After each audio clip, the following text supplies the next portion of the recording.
রাধে রাধে বন্ধুরা। তা আজকে আমি তোমাদের সাথে শেয়ার করব একটা আমার ছোট্ট গল্প। আর এই গল্পটা হবে আমার গপুকে নিয়ে। তো আমার বাড়িতে অলরেডি 3টে গপু আমার আছে। 3টে গপু শোনারই আলাদা আলাদা গল্প আছে, তাদেরটা নয় আমি আর একদিন শোনাবো। কিন্তু এই যে গপু সোনাকে দেখছো, এটা হচ্ছে আমার এবছরের গপু সোনা। হঠাৎ করে জন্মাষ্টমীর আগের দিন দেখি গেটের সামনে প্যাকেটের মধ্যে এই গপু সোনাকে কে যেন গামছায়, নতুন গামছার মধ্যে মুড়িয়ে আমার গেটের মধ্যে ঝুলিয়ে দিয়ে চলে গেছে। হঠাৎ করে গেটের আওয়াজ শুনতে ভাবলাম যে এমনি কিছু আওয়াজ হচ্ছে, কিন্তু খাওয়া দাওয়ার পর যখন দেখলাম যে কী একটা যেন ঝুলছে গেটে, প্রথমে অনেকটাই ভয় পেয়েছিলাম। কিন্তু তারপরে গিয়ে যখন খুলি দেখি একটা প্যাকেট ঝোলানো আছে।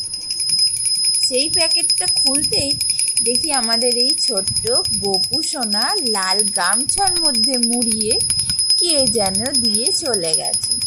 কে দিয়ে গেছে তার খোঁজ তো আমি আজও পেলাম না, জানি না এর পরেও কখনো পাবো।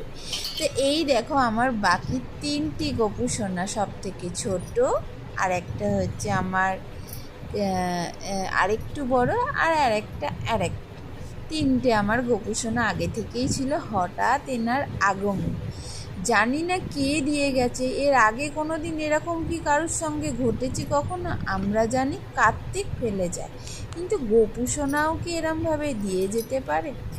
জানি না, সেও জানা ছিল না। অনেক মনে কৌতূহল তো অবশ্যই ছিল, এখনও আছে, যে কে দিয়েছে, কি বৃত্তান্ত, কেন, একটু যদি জানা যেত খুব ভালো হতো। কিন্তু তবুও আজও জানতে পারলাম না। প্রায় হয়ে গেল সপ্তাহখানেক।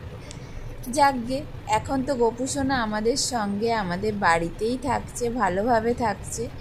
যেই দিয়েছে জানি না, যদি আমার কেউ চেনা জানার মধ্যে দিয়ে থাকো তাদেরকেই বলছি, একটু যদি বলে দাও খুব খুশি হতাম। আসলে কি বলো তো, গপু সোনা এসছে, সেটার মনের তো প্রচুর আনন্দ, কিন্তু তবুও একটা মনের মধ্যে থেকে গেছে যে কে দিয়ে গেল।